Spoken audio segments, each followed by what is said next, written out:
सतगुरु भगवान की जय हो। और ईश्वर ही सत्य मार्ग और जीवन है।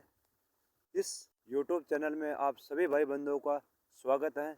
साथ ही में भगवान से कामना करता हूँ, ईश्वर से कामना करता हूँ कि ईश्वर आप सबको कुशल रखे और आप सबको सुख शांति दे, सुख समृद्धि दे, और आपकी जो भी पीड़ा हो, दुख हो, भगवान उस पीड़ा को, उस दुख को दूर करे और आपकी आत्मा में वह शांति दे जिस शांति के लिए हम इस पृथ्वी लोक पर आए हैं। वो परम शांति हमें प्राप्त हो, आपको भी प्राप्त हो, सबको वो परम शांति प्राप्त हो, और भगवान आप सबकी मनोकामनाएं पूर्ण करे और आप सबको सुख शांति दे और साथ में सुख समृद्धि भी दे। तो आज हम बात करेंगे कि हमारा जो पृथ्वी लोक पर आने का कारण क्या है, और आखिर हम आए हैं तो क्यों आए हैं, और हमारा आने का कारण क्या है। कोई ना कोई कारण बिना इस प्रकृति में, ब्रह्मांड में, बिना कारण कुछ भी घटित नहीं होता। तो सबसे पहले आने का कारण गीता में भगवान ने अर्जुन को कहा था कि क्षेत्र और क्षेत्रज्ञ के बारे में बताया था, कि आत्मा और आत्मा के कर्म के बारे में हमें बताया था। तो हमें इस समझना चाहिए कि हमारा यहाँ जो आने का जो रीजन कारण है, वो आत्मा के कर्मों के कारण हमारे यहाँ आना होता है, न कि हम स्वयं प्रकट नहीं होते हैं।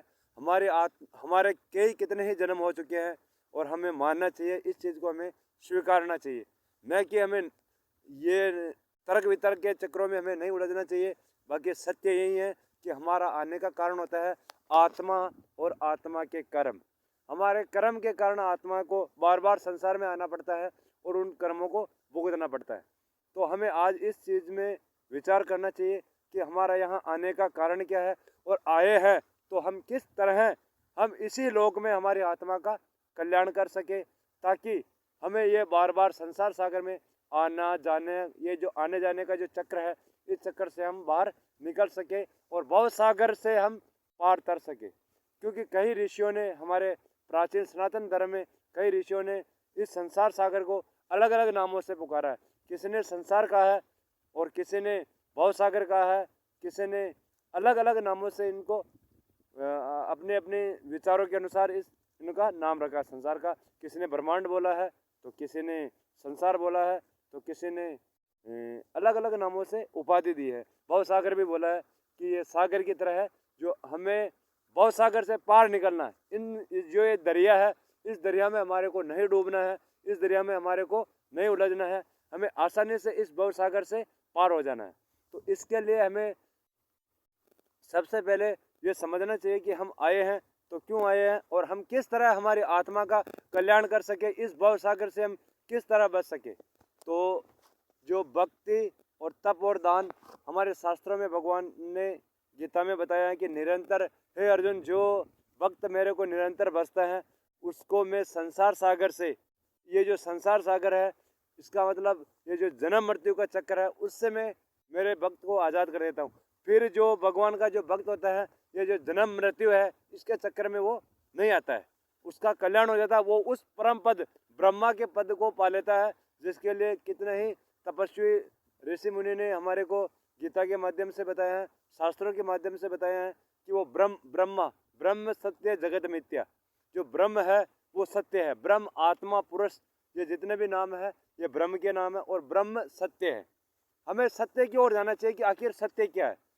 तो सबसे पहले हमें ये समझना चाहिए कि हमारी आत्मा का कल्याण करने के लिए हमें, जो हमारे आत्मा के अंदर जितने भी विकार है, जब तक हम उन विकारों को दूर नहीं करेंगे, तब तक हमारे आत्मा का कल्याण होना असंभव है। हालांकि असंभव नाम की कोई चीज़ नहीं है, लेकिन जब तक हम उन विकारों को दूर नहीं करेंगे, तब तक वो हमें असंभव प्रतीत होगा। इसके लिए हमें सदगुरु की शरण लेनी चाहिए, गुरु की शरण लेनी चाहिए। जो भगवान है उनके नामों का स्मरण करना चाहिए, नाम जाप करना चाहिए।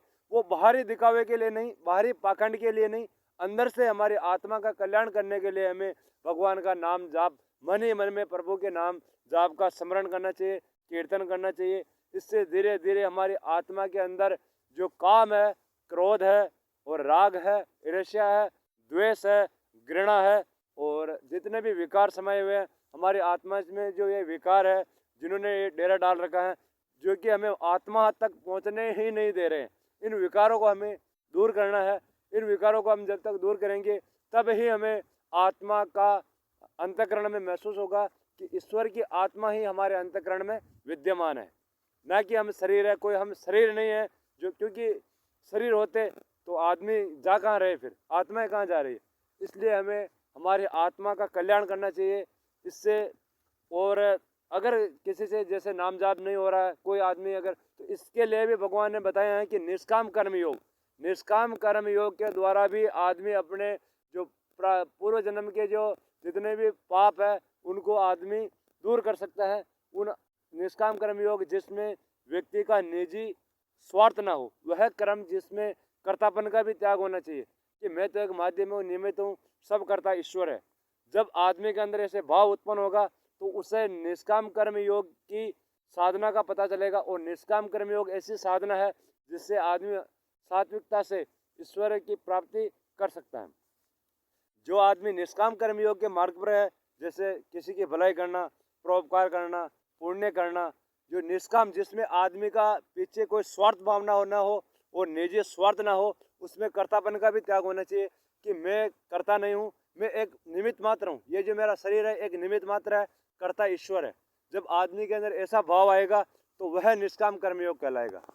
और निष्काम कर्मयोग से भी आदमी जो ये काम है, क्रोध है, मद है, लोभ है, राग है, ईर्ष्या है, द्वेष है, घृणा है, इन विकारों को धीरे धीरे अपनी जिंदगी में दूर होता पाएगा। और नाम जाप से भी आदमी कल्याण कर सकता है। लगातार नाम जाप करने से आदमी के अंतःकरण जो आत्मा के अंदर काम, क्रोध, मद, लोभ, राग, ईर्ष्या, द्वेष और घृणा है, इन विकारों को वो धीरे धीरे दूर कर लेगा और आत्मा की शांति की तरफ वह चला जाएगा। इसलिए अगर आपको मेरा वीडियो अच्छा लगा हो तो लाइक करें, शेयर करें। धन्यवाद।